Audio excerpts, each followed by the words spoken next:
Au nom du Père, du Fils et du Saint-Esprit, ainsi soit-il. Venez, Esprit Saint, remplissez le cœur de vos fidèles et allumez en eux le feu de votre amour. Envoyez votre Esprit, Seigneur, se fera une création nouvelle. Prions, Dieu qui avait daigné envoyer votre Esprit sur ce monde, donnez-nous par ce même Esprit de comprendre et d'aimer ce qui est bien, de jouir sans cesse cette divine consolation par le même Jésus-Christ notre Seigneur. Je vous salue Marie, pleine de grâce, le Seigneur est avec vous. Vous êtes bénie entre toutes les femmes et Jésus, le fruit de vos entrailles, est béni. Sainte Marie, Mère de Dieu, priez pour nous pauvres pécheurs, maintenant et à l'heure de notre mort, ainsi soit-il. Nos saints anges gardiens, Priez pour nous. Saint Pédis, Priez pour nous. Saint Joseph, Priez pour nous. Saint Thomas d'Aquin, Priez pour au nom nous. du Père, du Fils et du Saint-Esprit, ainsi soit-il.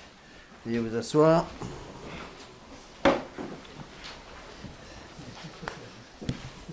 Bon, le sujet de cette conférence est un sujet un petit peu compliqué. C'est un sujet de droit canonique, mais qui est très important pour les temps qui courent. Donc, je l'ai intitulé « Annulation, entre guillemets, de mariage, une grande supercherie ». Alors, c'est donc la lettre numéro 67. C'est la dernière lettre que j'ai écrite sur la liste des lettres de doctrine. Alors, je crois qu'il est très important actuellement d'avoir des idées claires sur le sujet. Il est évident, il faut que les choses soient claires dès le début, que je vais vous donner les explications de l'Église catholique en suivant le code de droit canon traditionnel. C'est-à-dire le code de droit canon de Saint-Pédis. Saint-Pédis, vous savez, a refait complètement le droit canon de l'Église, qui était assez compliqué avant, parce qu'il y avait des textes un peu partout, il a tout réuni en un seul code.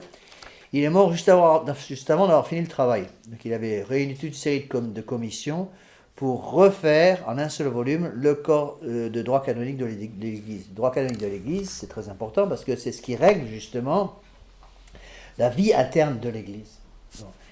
Et donc, il a refait tout ça. Il est mort juste avant d'avoir terminé le travail. Et c'est son successeur qui, en 1917, donc 3 ans après sa mort, il est mort en 14. Il est mort en août 14, Saint-Pédis.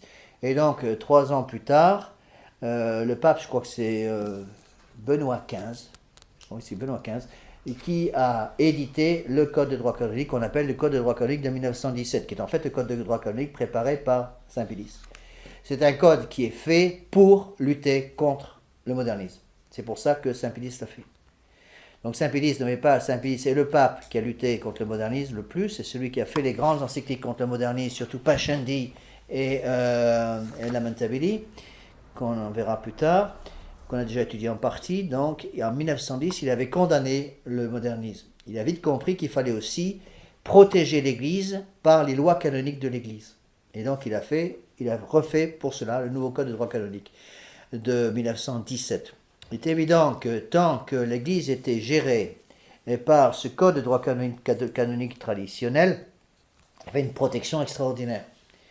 Et donc l'Église de Vatican II n'a eu de cesse de changer ce code. Bon.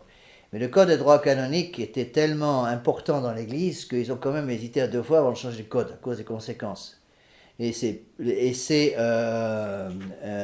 Jean-Paul II qui a eu le culot de changer ce code en 1983 et d'instituer un nouveau code de droit canonique pour mettre au diapason les lois de l'Église avec le Concile Vatican II. Il est évident que je suis le code de droit canonique traditionnel, que je refuse absolument de suivre le nouveau code de droit canon. Bon. Pour la petite histoire, sachez que dans la fraternité sacerdotale Saint-Pédis maintenant, ils suivent de plus en plus ce nouveau code, ce qui est gravissime. Alors, entre autres, pour vous donner un peu une idée, le nouveau code de droit canonique autorise ce qu'on appelle l'hospitalité eucharistique, c'est-à-dire dans le nouveau code de droit canonique, on peut donner la communion aux catholiques. C'est énorme. S'ils ont modifié aussi la définition traditionnelle du mariage, il y a des trucs énormes dans le nouveau code, donc c'est pour ça que le nouveau code est inacceptable pour un catholique. Alors là, j'aborde un sujet qui est un sujet un peu délicat. C'est un sujet un peu tabou, il faut bien avouer ce qui est, surtout dans certains milieux de la tradition. Bon. Alors pourquoi c'est très important? Voilà le dogme. Vous avez cette phrase qui est 2 fois, donc prenez votre papier, donc la lettre numéro 67, en bas de la première colonne de la page 1. J'ai mis en texte gras et en italique le code de droit canonique traditionnel. Le mariage valide ratifié, je vais expliquer. Valide et ratifié et consommé ne peut être dissous par aucune puissance humaine ni par aucune cause sauf la mort. Bon, ça veut dire quoi? Qu'est-ce que c'est qu'un mariage valide, ratifié et consommé? Un mariage valide, ça veut dire qu'il y a véritablement sacrement de mariage. On parle du mariage sacramentel, puisqu'on est dans l'Église catholique, d'accord? Bon. Donc, un mariage valide, ratifié et consommé, ça veut dire ratifié, ça veut dire un mariage qui est licite, qui est valide, consommé, c'est-à-dire qu'il y a eu relation physique entre les deux époux. Bon. À partir du moment où nous avons devant nous un mariage qui est un sacrement de mariage ratifié et consommé, aucune puissance au monde, au ciel ou sur la terre, peut annuler ce mariage. Un mariage de ce genre ne peut être annulé que par la mort, c'est tout. Alors, n'oubliez pas que le mariage, c'est important à comprendre, c'est un sacrement des vivants, mais ce n'est pas un sacrement à caractère. Rappelez qu'il y a 3 sacrements qui ne peuvent être donnés qu'une seule fois. Il y a l'ordre, le sacrement de confirmation, le sacrement de baptême, mais pas le mariage. C'est pour ça qu'on dit bien que la mort détruit ce sacrement. Donc le sacrement de mariage, l'union, si vous voulez, sacrée qui existe entre 2 époux, est rompue par la mort. L'Église a toujours enseigné ça, contrairement, par exemple, aux autres sacrements qui donnent un caractère, comme par exemple l'ordre. Un prêtre est toujours prêtre, même après la mort. Donc que l'âme du prêtre soit au ciel, au purgatoire, en enfer, c'est toujours l'âme d'un prêtre. De la même façon, cette âme, une âme marquée du sacrement, par exemple, de confirmation, le sacrement de baptême, gardera le sceau de caractère sacramentel du baptême, de la confirmation, de l'ordre, au ciel, en enfer et au purgatoire. Ce n'est pas le cas du mariage. Donc attention, le mariage n'est pas un sacrement à caractère. Simplement, ce qu'il faut bien comprendre, c'est qu'à partir du moment où il y a eu véritablement un mariage catholique, ce mariage catholique ne peut être dissous par personne. Donc l'idée même, si vous voulez, d'une annulation de mariage est une gigantesque supercherie. Le problème, c'est que cette idée d'annulation de mariage a fait énormément de chemin, même parmi les catholiques et même dans la tradition. On a plusieurs cas, moi j'ai connu 2 cas personnellement d'annulation entre guillemets de mariage dans la tradition, c'est-à-dire qu'on a des gens dans la tradition, et même dans le milieu célibataire, s'il vous plaît, qui, voulant rompre leur mariage légitime, sont donc allés voir l'Église de Vatican II pour obtenir une annulation de mariage, ont obtenu une annulation de mariage dans l'Église de Vatican II, se sont remariés, entre parenthèses, dans l'Église de Vatican II, et une fois remariés dans l'Église de Vatican II, redébarquent dans le chapelle. J'en connais 2 comme ça. Bon. J'en ai connu un ménage comme ça en Nouvelle-Zélande, et j'ai connu un autre ménage comme ça en France. Bon. Donc c'est des choses qui arrivent. Et ce qui est gravissime, c'est que nous avons maintenant de plus en plus de jeunes qui sont mis dans la tête qu'un mariage pouvait être annulé. Donc la première chose qu'il faut que vous compreniez, c'est que le mariage ne peut pas être annulé, puisque le caractère fondamental du mariage, on dit la qualité substantielle du mariage, c'est l'indissolubilité. Le mariage chrétien est indissoluble. À partir du moment où il y a véritablement mariage, le mariage est indissoluble, ne peut être dissous que par la mort, point final. Personne ne peut changer ça. Dieu ne peut pas changer ça. Dieu ne peut pas séparer ce qu'il a uni lui-même. Un pape n'a aucune autorité pour dissoudre un mariage. Dans un cas comme ça. Je répète, je parle du sacrement de mariage entre 2 catholiques. Un sacrement de mariage ratifié et consommé. Bon.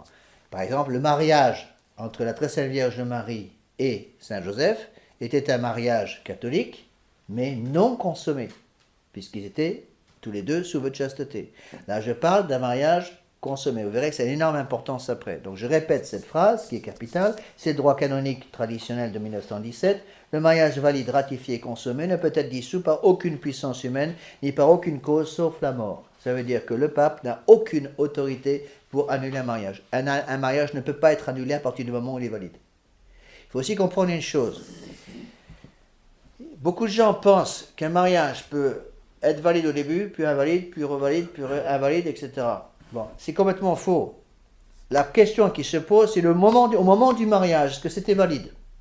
Si au moment de votre mariage devant le bon Dieu, c'est-à-dire le moment où, devant le témoin officiel, à savoir le prêtre, vous êtes marié devant Dieu, si c'était valide le jour de votre mariage, c'est valide jusqu'à la mort, d'accord? Aucune autorité au monde, au ciel ou sur la terre, peut annuler ça. Ça, il faut bien comprendre ça. Parce qu'on a maintenant des gens qui disent, mais monsieur l'abbé, je me suis marié, mais après coup, j'ai changé d'idée, et donc, maintenant, je ne crois plus à l'indissolubilité du mariage, donc mon mariage est invalide. Réponse, le jour où vous êtes marié, croyez-vous, est-ce que vous avez cru à l'indissolubilité du mariage? Ah oui, mais quand je me suis marié, je voulais faire comme tout le monde, donc je croyais à l'unité, à l'indissolubilité et aux enfants. Donc le mariage était valide le jour du mariage. Si le jour de votre mariage, le mariage était valide, même si 10 ans après vous perdez la foi ou vous commencez à raconter n'importe quoi en disant « Ah mais maintenant je ne crois plus à l'indissolubilité du mariage chrétien parce que mon épouse brûle les patates tous les matins, j'en ai marre et je vais changer d'épouse », c'est trop tard, vous êtes marié, c'est terminé. Il faut que les choses soient claires. Alors qu'est-ce qui se passe maintenant? On a de plus en plus de cas comme ça, de gens, si vous voulez, qui se marient dans l'Église catholique, qui acceptent l'enseignement traditionnel du mariage chrétien, donc les 3 conditions de validité du contrat, à savoir l'unité, l'indissolubilité et les enfants, mais qui se disent c'est pratique parce que s'il y a un problème, on ira se faire démarier, entre guillemets, auprès de la nouvelle Église, qui reconnaît la validité de ce genre de mariage, on pourra se remarier une deuxième fois et ensuite réintégrer tranquillement l'Église traditionnelle. Ça ne marche pas comme ça.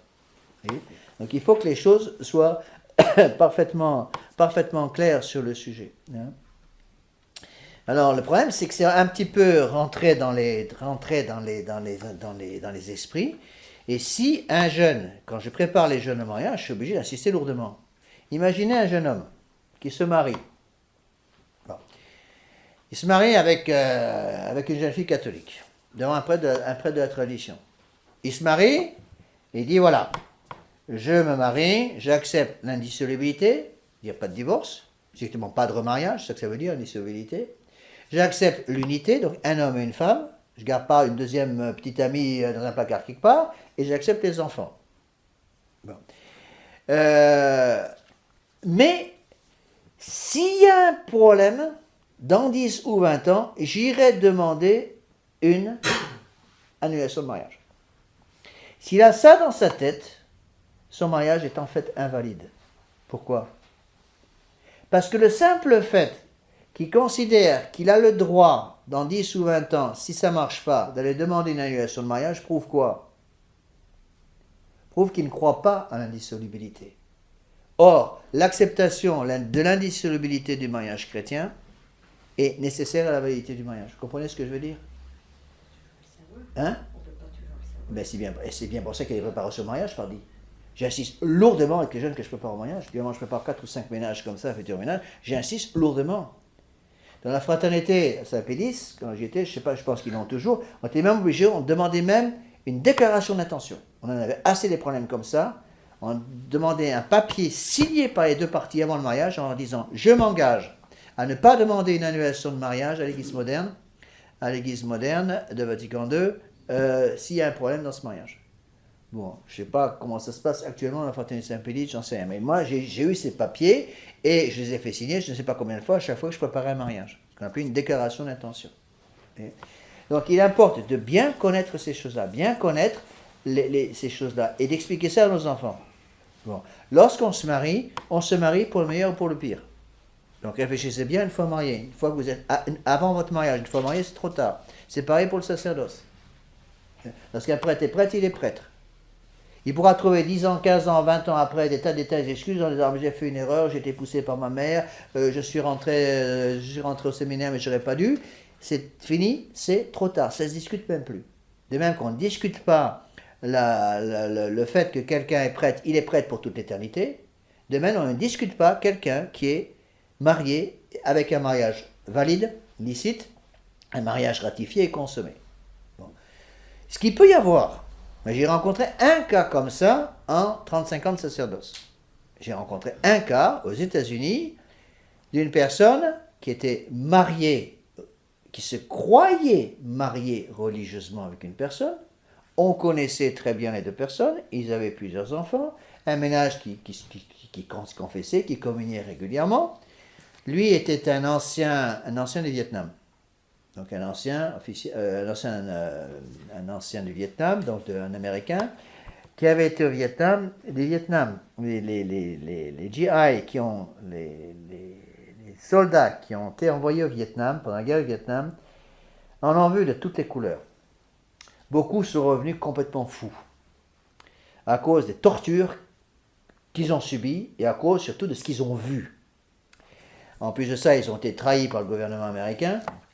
C'est une autre histoire, ce n'est pas le sujet du cours. Ils ont été trahis par le gouvernement américain, à tel point que beaucoup des GI, quand ils sont rentrés de Vietnam, ont dû passer par des psychologues, par des psychiatres, pour arriver à être capables de vivre de nouveau en étant rentrés du Vietnam. En plus, ils ont été reçus comme des cochons par les journaux américains, qui les ont toujours traités comme des sagrons, il n'y a pas d'autre mot. Et donc, le gouvernement américain a dû mettre un système au point pour apprendre à ces jeunes, qui en avaient vu de toutes les couleurs au Vietnam, à oublier complètement le passé. Il y a des techniques maintenant qui commencent à être au point, où on leur fait, si vous voulez, toute une espèce de pression psychologique, psychiatrique énorme, pour qu'ils arrivent psychologiquement à effacer complètement le passé. Bon.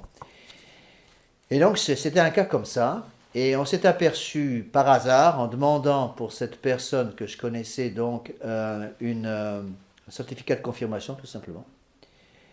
À un moment, il a voulu être confirmé, donc il était déjà marié religieusement, marié par un prêtre de la tradition. Il demande un certificat de confirmation au moment du mariage. On a demandé un certificat de baptême, d'accord ? Le certificat de baptême est arrivé sans annotation, c'est-à-dire qu'il n'avait jamais été marié auparavant. Lorsque je demande un certificat de baptême, la personne qui me donne le certificat de baptême, le prêtre qui me donne un certificat de baptême qui vient du registre de sa paroisse, personne qui a été baptisée chez lui, indique sur le certificat de baptême qui est envoyé au prêtre qui va faire le mariage, indique si cette personne a été mariée ou non. Parce qu'à chaque fois que je marie quelqu'un, la première chose que je fais le soir du mariage, c'est d'envoyer au lieu du baptême de chacun des deux mariés une notification de mariage. Qu'est-ce que c'est qu'une notification de mariage ? C'est-à-dire que je vais annoncer au curé de chacun des deux parties, l'époux et l'épouse, monsieur untel, qui a été baptisé chez vous il y a 25 ans, a été marié aujourd'hui devant moi avec mademoiselle untel. Le prêtre reçoit ce papier, prend son registre de l'année en question et met une annotation sur le côté en disant mademoiselle untel, baptisée il y a 25 ans, ou monsieur untel, baptisé il y a 25 ans, marié aujourd'hui avec mademoiselle untel. D'accord ? Si 10 ans plus tard, on demande un certificat de baptême, le curé ouvre son registre baptismal, d'accord ? Il voit tout ce qu'il y a inscrit dessus et il recopie tout ce qu'il y a sur le registre baptismal à ce nom-là sur le certificat de baptême. Donc sur le certificat de baptême que le prêtre va recevoir 10 ans après, il va y avoir une notification qui va dire marié tel jour, telle date avec telle personne. Quand on a marié cette personne qui était revenue du Vietnam, on avait fait les choses proprement, on avait demandé un certificat de baptême. Ce certificat de baptême est revenu sans annotation. On a marié la personne. 10 ans après, cette personne a demandé un certificat de baptême nouveau parce qu'il devait être confirmé. Certificat de baptême, cette fois-ci, est arrivé avec une annotation. À savoir, marié auparavant avec telle personne. Le problème, c'est qu'il avait été marié avec une autre personne que la personne qui était son épouse devant Dieu, telle qu'il croyait. Et à ce moment-là, on a découvert une chose que lui-même ne savait pas, parce qu'il était de bonne foi, j'en suis persuadé, qu'en fait, il avait déjà été marié avec une Vietnamienne quand il était au Vietnam. Un mariage catholique valide. Donc le deuxième mariage était en fait invalide. Dans ce cas-là, oui, on peut demander ce qu'on appelle une déclaration de nullité. Vous voyez la différence entre une annulation de mariage et une déclaration de nullité. Annulation de mariage, vous avez un mariage valide, licite, ratifié, consommé, vous voulez faire annuler, impossible. Vous êtes marié pour toute l'éternité. Déclaration de nullité. Pardon ? Pour la vie. Pour la vie, oui, pardon. Excusez-moi, pour la vie, bien sûr. Déclaration de nullité. Vous pensiez être marié religieusement avec telle personne. En fait, vous ne l'étiez pas parce que, à votre insu, sans que vous le sachiez, il y avait un obstacle, un empêchement d'irriment à ce mariage. Dans le cas que je viens de vous donner, un empêchement de lien. Cette personne était déjà mariée avec quelqu'un d'autre et vous ne le saviez pas. Et lui-même ne le savait pas. Il avait oublié. D'accord? Dans ce cas-là, oui, on peut demander une déclaration de nullité. Le premier mariage, qui n'est pas un mariage puisqu'il n'a jamais existé, va être déclaré effectivement nul. Et à ce moment-là, la personne peut se remarier. Entrez, non. Entrez. Prenez des feuilles. Donc, je réexplique parce que c'est très important, parce qu'on a beaucoup de confusion dans l'esprit de certains de nos fidèles. Donc, je répète, pour la personne qui vient d'arriver là. Donc, lorsqu'un mariage est un mariage licite, ratifié, consommé, c'est-à-dire un mariage religieux devant Dieu, il est valide pour toute la vie. D'accord? Personne, aucune autorité au ciel et sur la terre ne peut annuler ce mariage. Dans un cas où un mariage est en fait un mariage invalide, parce que avant le mariage, il y avait un obstacle, comme par exemple le fait que cette personne était déjà mariée religieusement avec quelqu'un d'autre, il est évident que le deuxième mariage étant invalide, il n'y a pas de deuxième mariage. Le premier est toujours valide. Bon. Donc l'Église peut, dans certains cas, heureusement très rares, déclarer ce qu'on appelle une déclaration de nullité. Monsieur, madame, vous pensiez être marié. Vous êtes marié de bonne foi il y a 10 ans, il y a 15 ans, il y a 20 ans. Mais en fait, votre mariage était invalide parce que votre mari était déjà marié avec quelqu'un d'autre, par exemple. Un exemple que je viens de vous donner. Et dans certains cas, il y a des gens qui sont de bonne foi. C'est l'exemple que je vais vous donner avec ce GI américain. Dans ce cas-là, le deuxième mariage est invalide puisque le premier est toujours invalide puisque si la personne est toujours vivante. D'accord? Donc, il est de foi, donc c'est le code de droit canonique, que le mariage valide, ratifié, consommé ne peut être dissous par aucune puissance humaine ni par aucune cause sauf la mort. Vous me croirez si vous voulez.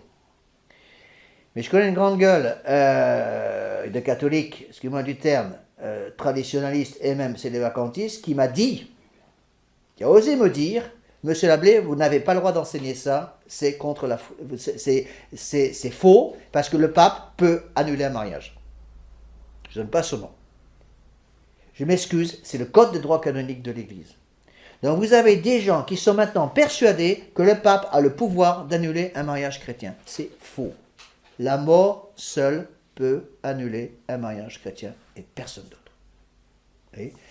Alors, je peux vous donner un autre cas, parce que je connais bien, c'est un cas auquel j'étais directement mêlé, c'est pour vous dire un peu ce qui peut se passer. Donc c'est une personne que je connaissais en Nouvelle-Zélande, c'est du domaine public, donc je peux en parler, ça n'a rien à voir avec la confession, je le dis tout de suite.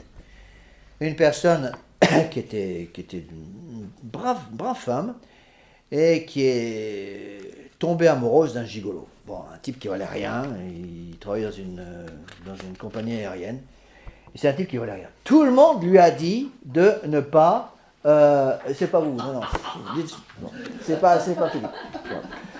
Il travaillait comme steward en fait de cette compagnie aérienne. Tout le monde a dit à la jeune fille, n'épouse pas ce type-là, il vaut rien. Les prêtres y compris. Elle a écouté personne. Elle s'est mariée religieusement avec ce gars qui valait rien. Ce qui lui est arrivé, ça a duré 6 mois. Au bout de 6 mois, quelques mois, pas long, quelques années, mais vraiment très peu de temps. Le gars est parti avec une autre. Bon. La jeune femme est restée, parce qu'elle avait la foi, toute seule pendant plusieurs années. Bon, elle n'avait pas d'enfant, elle est restée toute seule. Ensuite, au bout de plusieurs années, elle a rencontré quelqu'un dont elle est tombée très amoureuse. Et à ce moment-là, elle a commencé à sortir avec lui. Et évidemment, la famille lui a dit, elle est prête, lui a dit, attention, vous êtes déjà marié. Il n'est pas question que vous sortiez avec ce jeune garçon, parce qu'il est déjà marié. Mais elle n'a pas écouté là non plus. À ce moment-là, elle est allée voir un prêtre traditionnaliste du nord de l'île de la Nouvelle-Zélande, et qui était un canoniste, mais qui était très scrupuleux en matière de droit canon, beaucoup trop dans le mauvais sens, et lui, il suivait la loi. Donc, elle a obtenu une annulation par l'Église de Vatican II de son premier mariage, est allée voir ce canoniste qui a reconnu le papier parce que c'était la loi de l'Église de Vatican II. Ce vieux prêtre les a remariés, donc elle les a mariés avec la messe traditionnelle, s'il vous plaît. Donc elle a été remariée une deuxième fois, son premier mari étant toujours vivant, et après elle est revenue dans la paroisse, avec un nouveau mari. Bon, évidemment elle a posé des questions. Vous allez me demander, mais vous l'avez trouvé où celui-là? Dans une pochette surprise? Non, c'est mon nouveau mari. Elle a fourni un certificat de baptême. Un certificat de mariage, pardon. Elle dit, mais attendez, mais vous êtes marié déjà? Votre premier mari est décédé? Ah non, il est toujours vivant. Elle dit, pas de question, vous recevez le sacrement ici.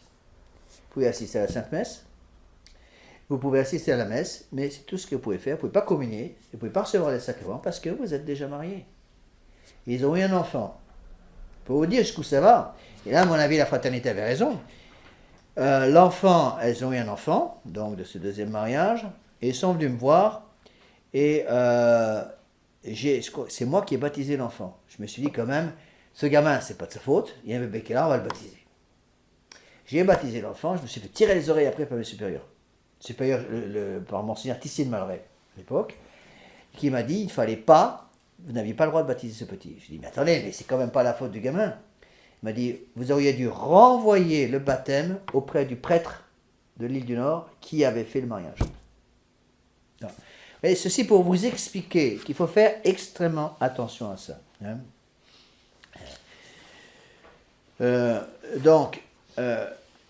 Il y a trop de gens, même dans la tradition, qui prétendent, qui croient que le pape, un pape légitime, je parle, aurait autorité pour annuler un mariage. Il faut que vous mettiez dans la tête que le pape lui-même, même un Pie XII, même un Saint Pie X, n'a aucune autorité pour invalider un mariage valide. D'accord? Donc, tout mariage est de droit naturel intrinsèquement indissoluble. À partir du moment où il y a mariage indissoluble. Ça veut dire qu'aucune autorité ne peut dissoudre ce mariage tant qu'il y a la vie sur la terre, tant que ces deux personnes sont mariées. Une fois qu'un des deux époux est décédé, il peut se remarier. D'accord? Alors, certains nous disent, mais monsieur l'abbé, le bon Dieu peut tout faire puisqu'il est tout puissant. Réponse, Dieu ne peut pas faire des choses qui se contredisent. Il ne peut pas se contredire, c'est impossible. Est-ce que Dieu peut faire un cercle carré? Est-ce que Dieu peut faire un cercle carré? Oui. Non, il ne peut pas faire un cercle carré. Parce qu'un cercle carré, c'est une contradiction dans les termes. D'accord? Est-ce que Dieu peut-il faire un homme qui soit vraiment un homme et qui n'ait pas d'âme? Non, il ne peut pas. Parce que la définition d'un homme, c'est l'union d'un corps et d'une âme. D'accord? Dieu peut-il faire que Napoléon ait jamais existé? Non, il ne peut pas. Il est tout puissant, mais il ne peut pas faire quelque chose comme ça. Pourquoi? Parce qu'il ne peut pas faire que le passé n'ait pas existé. Il peut changer le futur. Il peut faire quelque chose au niveau du présent. Il ne peut rien faire au niveau du passé. D'accord? Il peut pardonner le passé. Il peut effacer les péchés du passé. Mais il ne peut pas faire quelque chose qui soit ce qu'on appelle une contradiction métaphysique. C'est impossible.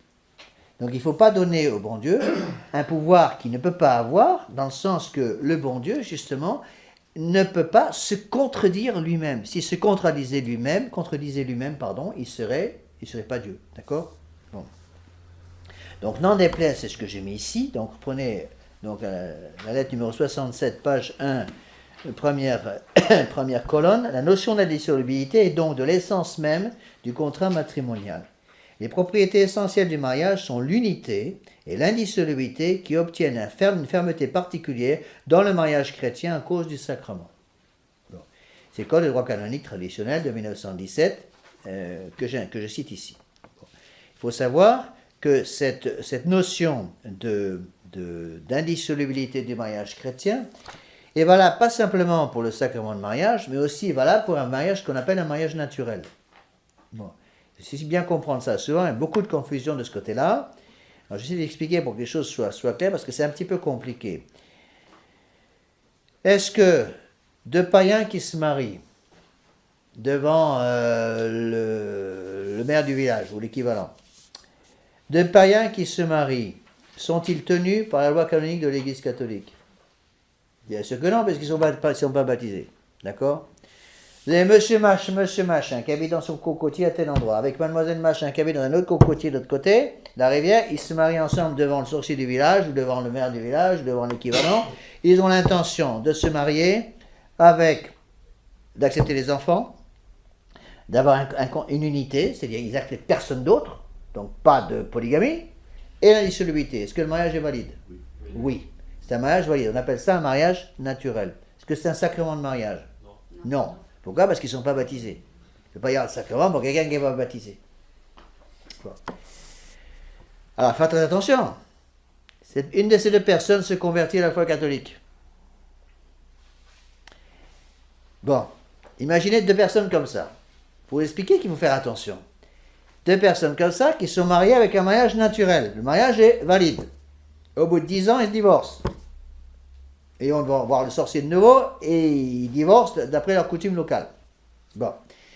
Et puis, 5 ans après, un des deux se convertit à la foi catholique. Devient catholique et baptisé avec un baptême d'eau. D'accord? Devient catholique.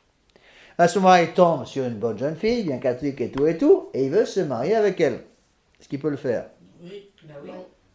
Non, parce qu'il y a eu mariage naturel. Non, il peut pas. Il est marié devant Dieu. Parce que le premier mariage, c'est un mariage naturel. Et un mariage naturel, c'est un mariage valide. Il est marié devant Dieu, attention.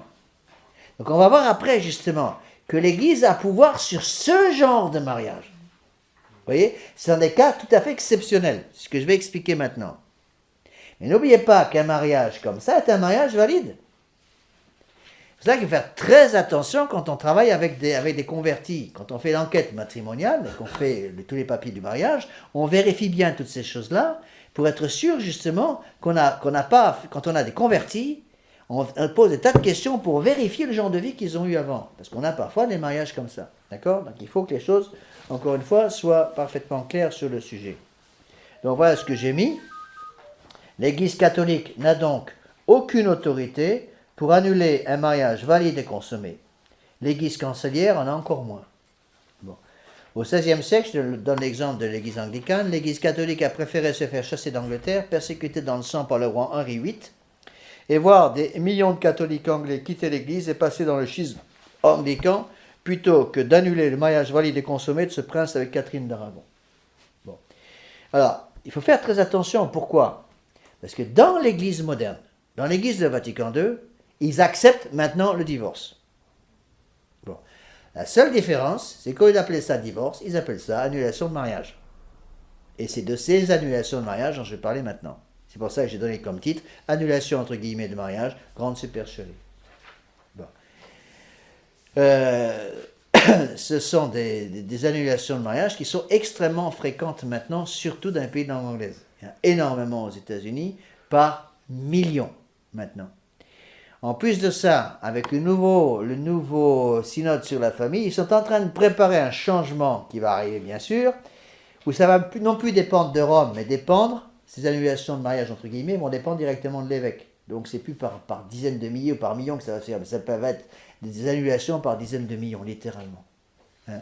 Donc il faut faire extrêmement attention à ça, parce que on a maintenant de plus en plus, si vous voulez, des gens qui ont été, on leur a lavé la cervelle avec toutes ces idées nouvelles, et ils croient que dans l'Église catholique, on peut maintenant divorcer. Parce que c'est ça dans l'Église de Vatican II. Mais l'Église catholique, l'Église de Vatican II, sur quels critères elle peut juger pour que ce soit... Parce qu'ils ont perdu la foi, tout simplement, ils n'ont plus la foi catholique. Il y a des critères, il y a des questions. Mais ils s'en fichent des critères. Ah, ils décident comme ça. Ils s'en fichent complètement. Qu'est-ce qu'ils sont en train de faire? Qu'est-ce qu'ils ont fait là avec le synode sur la famille? Ils sont en train, tranquillement, avec des mots couverts, ils sont en train de changer le catéchisme catholique. L'homosexualité a toujours été classée dans le catéchisme catholique, dans un chapitre spécial, des péchés qui crient vengeance contre le ciel. Ça fait un peu désordre quand même. Bon. Dans l'Église de Vatican II, ils vont pas vous dire c'est plus valable, c'est encore valable, mais cependant, dans sa mansuétude, dans sa générosité, vous comprenez, l'Église peut admettre certaines exceptions de façon tout à fait exceptionnelle, bien entendu.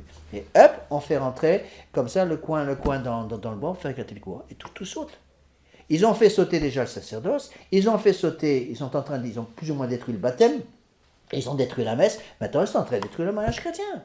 Vous voyez? Donc il faut faire très attention, parce qu'on a de plus en plus, si vous voyez, des gens qui viennent de l'Église moderne, ou qui viennent du monde moderne, et qui sont imprégnés par ces idées-là. Et donc, il faut faire très attention. Moi, je suis obligé de faire extrêmement attention, surtout par les retraites, où j'ai de plus en plus de gens non catholiques, ou des gens qui viennent, qui n'ont pas pratiqué du tout pendant 10, 15, 20 ans, qui ont été imprégnés par ces idées-là. Le mois dernier, j'ai baptisé 5 adultes.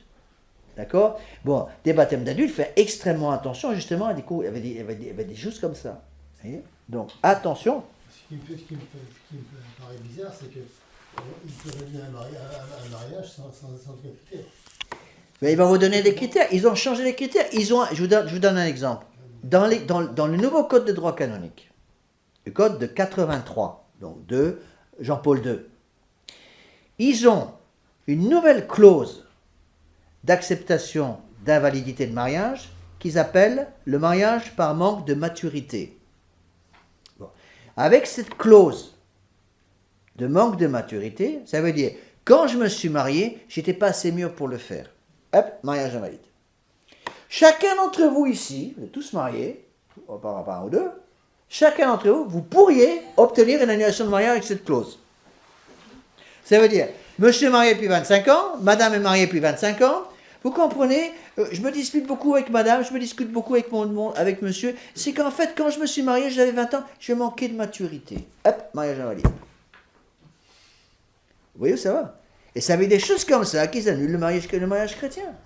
Et ils changent complètement la mentalité des gens. Ce qui fait que maintenant, vous avez des tas de jeunes qui ont été formés dans cette ambiance-là, qui croient que le mariage est un mariage, que le mariage peut se défaire. Et on a des tas de gens comme ça. Et donc, quand je fais les préparations au mariage maintenant, bon, heureusement, on fait les préparations au mariage avec des gens qu'on connaît quand même pas mal. Mais de plus en plus, j'ai des gens qui me contactent par le site, qui sont des gens qui ne sont pas catholiques, qui n'ont pas pratiqué pendant 20 ou 30 ans. Il y a souvent des régularisations de mariage à faire. Je vous assure que je suis obligé de faire très attention et marcher sur des œufs pour bien voir où je mets les pieds.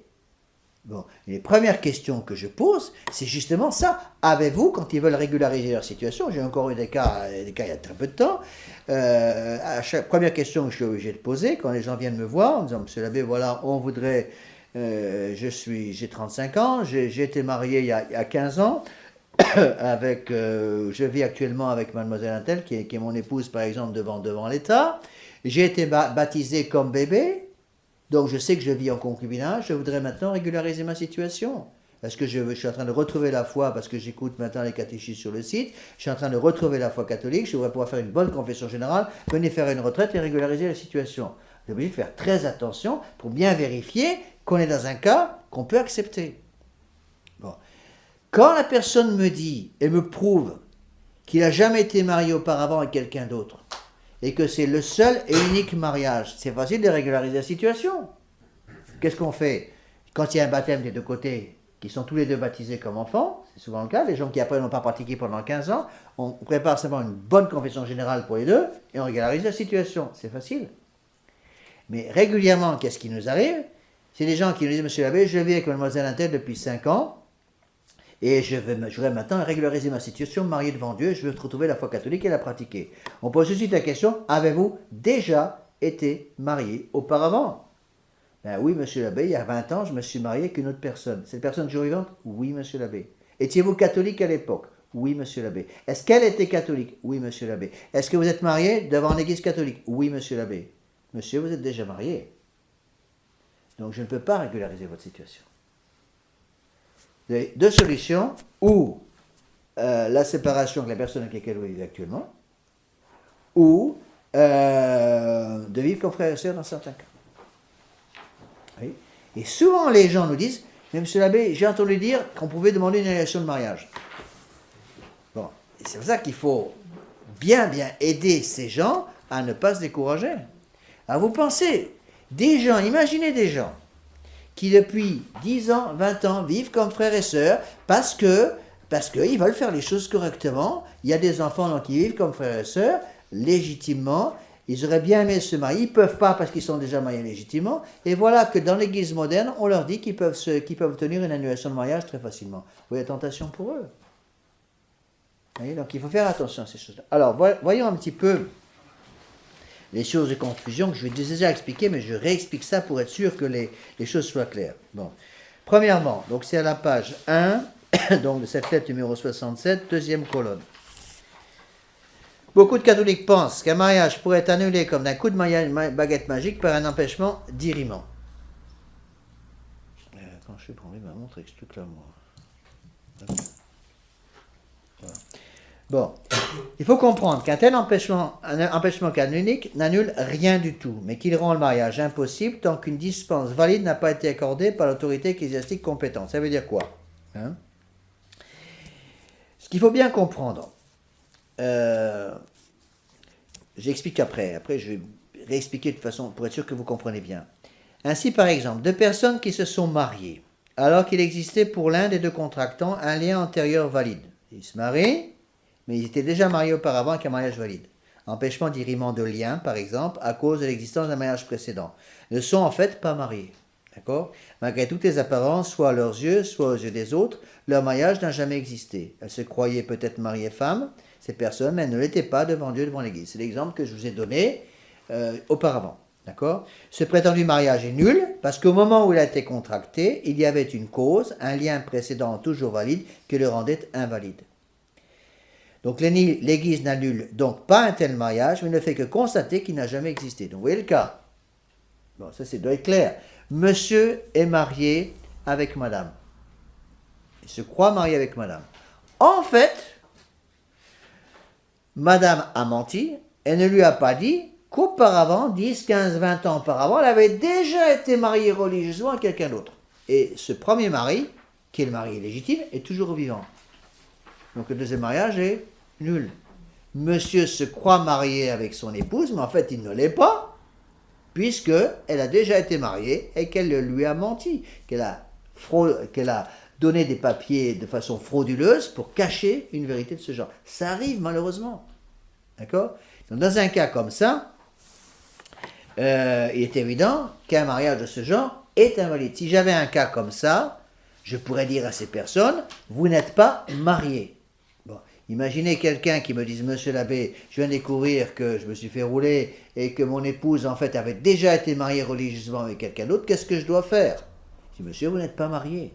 Est-ce que je suis libre de me remarier? Oui, monsieur, vous êtes libre de vous remarier dans un cas comme ça, parce que votre premier mariage que vous croyez valide, en fait, était invalide, parce qu'il y avait déjà un lien avec une autre personne. Est-ce que c'est clair? D'accord? Alors, ça c'est la première chose à bien comprendre. Hein. Alors, dans certains cas, hein, on peut, donc c'est en haut de la page 2,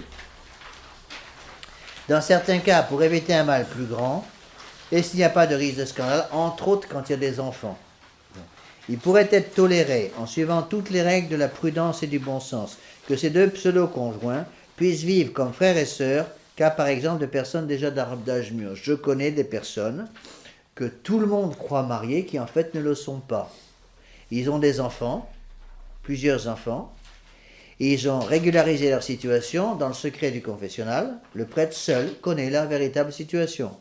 Ces deux personnes vivent comme frères et sœurs, d'accord? Personne ne le sait en dehors, ils continuent de communier tranquillement, de se confesser tranquillement, ils peuvent le faire parce que malgré les apparences, ils ne vivent pas comme mari et femme, ils vivent comme frères et sœurs. D'accord? Bon. Je connais des cas comme ça, des cas comme ça, de gens qui se préparent par exemple au mariage, qui régularisent une situation, qui prennent du temps parce qu'ils veulent faire les choses correctement, qui vivent actuellement ensemble, qui ne sont pas encore mariés, qui ont des enfants, mais qui vivent comme frères et sœurs jusqu'au mariage. Dans ce cas-là, ils peuvent recevoir les sacrements, à condition que les choses soient faites sérieusement, bien sûr. Il faut une véritable qui vit vraiment comme frères et sœurs. D'accord? On vérifie bien tout ça. Deuxième source de confusion, page 2. Beaucoup pensent qu'un mariage qui est valide au début deviendrait invalide au bout d'un certain temps si les conditions essentielles du contrat, l'unité, l'indissolubilité et l'acceptation des enfants ne sont plus voulues par l'un des contractants. Exemple classique. Monsieur et madame sont mariés, d'accord, religieusement. Donc, avec un mariage ratifié, consommé. J'ai déjà expliqué qu'un mariage ratifié et consommé ne peut être dissous par aucune puissance humaine, ni par aucune cause sauf la mort. D'accord? Imaginez, monsieur a une affaire avec une autre femme, il est infidèle à sa femme. Son épouse légitime le découvre. Demande la séparation, se sépare de son mari parce qu'il a une affaire avec une autre femme et qu'il refuse de lui pardonner. Bon. Après, elle vient me voir, en me disant, monsieur l'abbé, mon mari m'a été infidèle, c'est fini, c'est terminé, je ne peux plus entendre parler. Donc moi, je refais ma vie avec quelqu'un d'autre. madame, vous êtes toujours mariée. Mais il m'a été infidèle, donc mon mariage est invalide. Et non, madame. Votre mari a été infidèle, c'est malheureux, c'est un péché grave de sa part, mais vous êtes toujours mariée. Mais je ne veux plus de lui parce qu'il a fait ça plusieurs fois, je refuse catégoriquement de lui pardonner. Madame, c'est peut-être pas ce que vous faites de mieux de ne pas lui pardonner. Bon, si vous estimez que vous ne pouvez pas lui pardonner, je suis obligé de respecter ça. Vous avez le droit de vous séparer, vous avez le droit de vivre toute seule. Mais vous ne pouvez en aucun cas vous remarier parce que votre premier mariage est valide. Vous comprenez le cas? D'accord? Donc il faut que les choses, encore une fois, que les choses soient claires. Hein? Donc la réponse est celle-ci. La validité du mariage dépend de l'acceptation des conditions du contrat le jour où le mariage s'est réalisé. Si le contrat est valide ce jour-là, il le reste jusqu'à la mort du contractant. Donc ne pensez pas qu'un mariage qui est valide au début puisse après un certain temps devenir invalide à cause d'un changement de circonstances. Sauf si le changement de circonstances touche à la validité elle-même. C'est l'exemple que je vous ai donné auparavant. Imaginez que monsieur, madame découvre que son mari, en fait, déjà avait été marié auparavant religieusement qu'une autre personne avant son mariage avec lui, c'est autre chose. Dans ce cas-là, on peut obtenir, je vous ai expliqué, une déclaration de nullité. Vous vous croyez marié, vous ne l'étiez pas parce que votre mari vous a trompé, était déjà en fait marié avec quelqu'un d'autre légitimement auparavant. D'accord? Mais si le mariage, le jour du mariage est valide, il est valide jusqu'à la mort. Et donc il ne faut pas se mettre ça dans la tête que à cause des circonstances qui ont changé, mon mari par exemple est devenu... moi j'ai eu des cas par exemple, je connais un cas où une personne me dit, monsieur l'abbé, moi j'ai épousé monsieur un tel, on a vécu 15 ans ensemble comme mari et femme, on a des enfants, mon mari est devenu fou. Il est vraiment schizophrénique, il est dans l'hôpital psychiatrique et il tape sur tout ce qui bouge. Monsieur l'abbé, j'ai donc décidé de demander une annulation de mariage et de me remarier. Non madame, vous ne pouvez pas. Mon mari est fou. Et votre mari est fou, j'en suis désolé madame, mais il est toujours votre mari. Même s'il tape sur tout le monde, il est toujours votre mari. Vous n'êtes pas obligé de vivre avec lui parce qu'il est devenu fou. Vous avez le droit de protéger vous-même et vos enfants.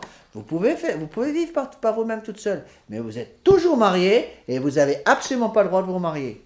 D'accord? On est marié pour le meilleur et pour le pire. Donc il faut bien réfléchir à ça et expliquer ça à nos enfants. Bon. Parce que, moi je l'ai vu je ne sais pas combien de fois, on a des jeunes parfois qui viennent nous voir un peu tard, c'est-à-dire quand ils sont déjà très très amoureux l'un de l'autre, eh bien, ils viennent nous voir et on essaie d'expliquer ces choses-là, ils n'écoutent même plus parce qu'ils se regardent dans le blanc des yeux et puis ils sont amoureux fous l'un de l'autre et ils n'écoutent même plus ce qu'on leur dit.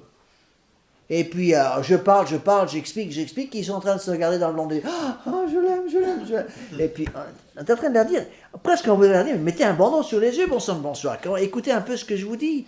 Vous vous mariez pour le meilleur ou pour le pire, c'est compris ça. Mais monsieur l'abbé, elle a toutes les qualités. Oui, d'accord. Actuellement, elle a toutes les qualités. Elle a toute une série de défauts qu'elle cache soigneusement. Vous allez les découvrir, ces défauts, après 5 ans, 10 ans, 15 ans de mariage. Les maris, ils sont pas fous. Si vous épousez monsieur un tel, il ne va pas vous montrer tous ses défauts pendant les fiançailles avant le mariage. Il les cache soigneusement. Il fait ça très bien. Les hommes sont extrêmement doués pour ce genre de sport. Ils vont cacher soigneusement leurs défauts. Et vous allez découvrir ces défauts, ou pas pendant la lune de miel. Vous allez découvrir ces défauts 10, 15, 20 ans après. Il ne faut pas venir me voir au bout de 10 ou 15 ans après. Monsieur l'abbé, je pensais que... Là, vous avez mal pensé. Bon. Maintenant, s'il y a eu des mensonges qui touchent à la validité, vous voyez, là, il peut y avoir des cas de mariage qui n'existent pas. Des exemples que je vous ai déjà donnés. Bon. Même certains exemples qui sont un peu tirés par les cheveux, heureusement, ça n'arrive pas tous les jours, mais il peut y avoir des exemples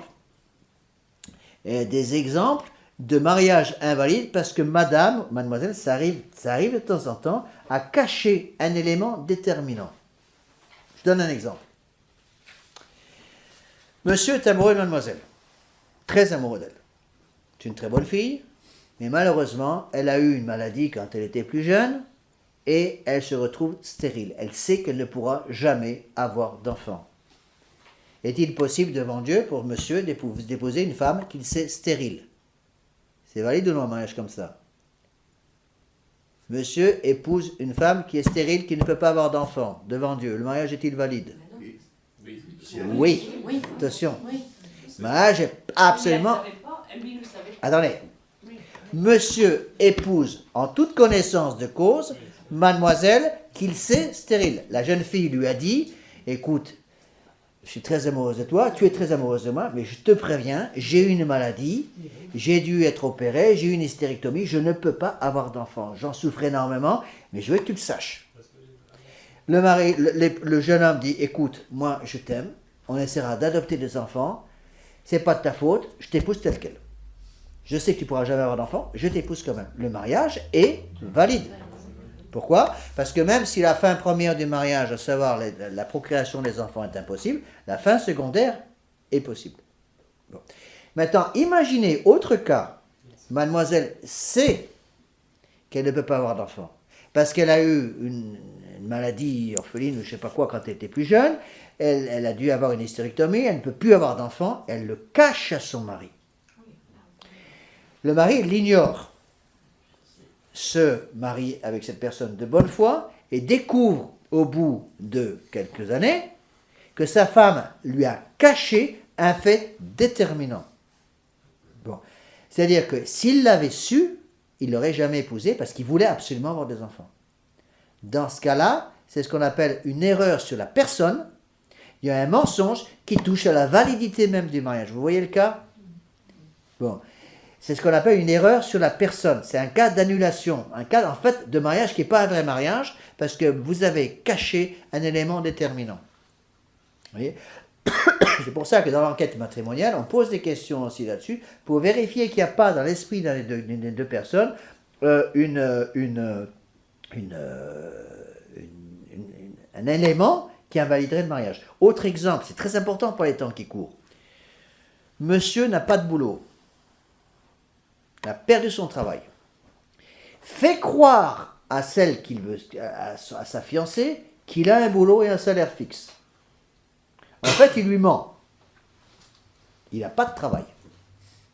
Bon, il vit de l'air du temps, il vit sur l'argent que lui donnent ses parents. Il a caché à celle qu'il veut épouser soigneusement le fait qu'il n'a pas de boulot. La jeune fille a posé souvent les questions. Il a dit, oui, j'ai un boulot, t'inquiète pas, j'ai fait tel boulot, j'ai un revenu fixe. La jeune fille se marie, puis découvre, une fois mariée, après 2-3 mois de mariage, elle découvre que son mari lui a menti et en fait n'a pas de boulot et est incapable de supporter la famille. Est-ce que le mariage est valide? Non. Dans ce cas-là, c'est un mariage... Est-ce que vous voyez la différence de cas? Le mariage était valide parce que c'est une qualité qui touche à la validité. Oui. Autre cas. Monsieur épouse mademoiselle parce qu'elle est douce, gentille, suave et tout et tout. Bon. En fait, elle a un caractère de cochon qu'elle casse soigneusement à son mari. Bon. Elle se marie avec monsieur et monsieur découvre au bout de 3 mois de mariage que sa femme lui a menti, un caractère de cochon. Le mariage est-il valide? Oui. Dans un cas comme ça, oui. Parce que ça c'est un mensonge, mais un mariage comme ça est valide. Pourquoi? Parce que vous devez avoir du bon sens, et quand vous épousez madame, vous devez savoir que mademoiselle, qui va devenir votre épouse, vous n'a pas tout dit de ce côté-là, qu'elle a soigneusement caché un certain nombre de choses qui font partie des risques du métier. Bon, vous n'avez qu'à pas vous marier, vous n'avez pas de problème. Bon. Il est évident que vous ne savez pas épouser une sainte, et vous le savez très bien, elle le sait très bien. Bon. Mais il faut faire attention, vous voyez, c'est des cas, c'est pour ça qu'il faut faire très attention à la préparation au mariage, et qu'on a horreur, en tout cas moi j'ai horreur de marier des gens que je ne connais pas. C'est des gens, imaginez 2 personnes que je connais ni d'avant ni d'avant, qui viennent frapper ni d'avant ni d'aujourd'hui, que je n'ai jamais connu, qui viennent frapper à ma porte pour demander d'être mariés. Si je ne les connais pas, je ne les marie pas. Sauf si j'ai pu leur prêcher une retraite, qu'ils ont pu faire une bonne confession générale et que j'apprends à les connaître. Parce que c'est trop dangereux. D'accord? Mais il faut bien savoir ces choses-là. Vous voyez? Parce qu'on arrive à des situations absolument impossibles. Bon, parce qu'il y a c'est des cas qui sont limites. Bon, monsieur épouse mademoiselle. Mademoiselle lui a dit, je suis une riche héritière, de ma famille, j'ai 50 lingots d'or qui m'attendent sous le nid de mes parents et que je vais récupérer dans les 3 années qui suivent le mariage. Monsieur épouse les lingots d'or. Enfin, monsieur épouse épouse la demoiselle qui a les lingots d'or qui vont arriver dans les 3 ans.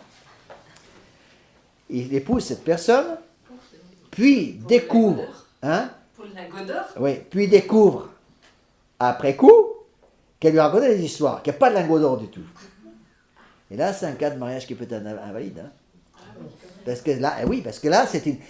Bon, c'est pas bien de se marier dans ces conditions-là, on ne se marie pas pour les lingots d'or, hein? Mais c'est pour ça que dans les... C'est pas non plus d'avoir des enfants, ni de... Bien oui, attention, vous pouvez vous marier, c'est différent.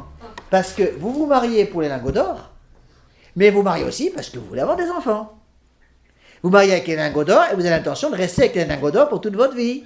D'accord? Enfin, vous restez avec la femme et les lingots d'or pour toute votre vie. Donc, c'est l'indissolubilité, c'est l'unité, et c'est les enfants. Le mariage est valide, dans certains cas. Mais, si la raison principale pour laquelle vous vous mariez est une raison de ce genre, qui a une conséquence sur la validité du mariage, le mariage peut être invalide.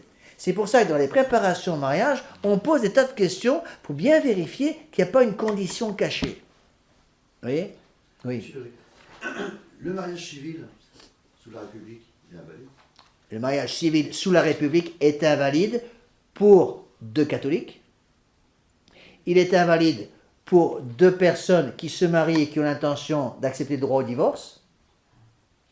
Mais si 2 personnes se marient avec un non-catholique, se marient devant la République avec intention d'avoir les enfants, l'unité et l'indissolubilité, c'est un mariage naturel valide. D'accord? Bon, il y a certains cas où c'est des sacs de nœuds. Hein. Il y a certains cas qui nous tombent dessus, parfois on dit attendez. Bon. Et puis souvent les gens nous sortent les choses petit à petit, ils ne sortent pas tout dès le début, vous voyez. Je vous donne tous ces exemples pour bien vous faire comprendre qu'on a affaire parfois à des trucs qui ne sont pas évidents du tout. Bon, deuxième source de confusion, donc j'ai expliqué, si le mariage est valide au jour du mariage, le mariage reste valide pour toute la vie. Un mariage de ce genre est valide, quelles que soient les circonstances qui puissent arriver après dans la vie, même si elle ne peut plus avoir d'enfants. Moi j'ai des cas comme ça. Monsieur l'abbé, mon épouse, après 6 mois de mariage, a attrapé une maladie. Elle a malheureusement dû subir une hystérectomie. Elle ne peut plus avoir d'enfants. Monsieur l'abbé, moi je veux des enfants, donc j'ai décidé de me remarier et d'appliquer une annulation de mariage. Non, monsieur, parce que le jour où vous êtes marié, vous aviez un mariage valide. Vous comprenez la différence? Oui. Et si par exemple au moment du mariage, pendant la préparation, les fiancés, bon, la femme dit oui, je veux bien des enfants, mais pas tout de suite, on verra. Strictement parlant, le mariage est invalide. C'est pour ça que dans l'enquête canonique, on pose cette question. Quelqu'un me dirait, monsieur l'abbé, je me marie avec telle personne, mais je veux 4 enfants, pas plus. Je refuse le mariage. Je ne les marie pas. Je ne les marie pas parce que une des conditions, c'est l'acceptation des enfants. Et j'explique bien dans les préparations au mariage le nombre d'enfants que le bon Dieu veut que vous ayez. Bon. Imaginez quelqu'un qui dise, monsieur l'abbé, je me marie mais je ne veux pas d'enfants, mariage invalide, refuse le mariage. Bon. Quelqu'un qui dirait, monsieur l'abbé, il y a des fois c'est limite, hein. Monsieur l'abbé, je me marie, je veux terminer mes études, puis on aura des enfants. Bon, il faut vérifier à ce moment-là qu'il y a une raison proportionnelle pour le faire et qu'ils vont utiliser une méthode naturelle de contrôle des naissances et qui sont vraiment dans un des 3 cas d'indication du pape Pie XII tel qu'il les a expliqués dans le discours aux sages-femmes de 1951. Vous voyez, c'est pour ça qu'il faut faire très attention et je passe de plus en plus de temps dans les préparations au mariage. Quand j'étais jeune prêtre, j'ai passé 3 ou 4 heures. Maintenant, j'en passe un minimum de 8. Je vois les jeunes, votre fille qui vient de se marier, et je les ai vus 8 fois. Maintenant, j'essaie de les voir, même quand je peux, presque 10 fois, et chaque fois 1 heure ou 1 heure et demie, pour être sûr que toutes ces choses sont bien clairement expliquées. Vous voyez? Alors, parfois, encore une fois, il y a des solutions qui sont très difficiles. D'accord?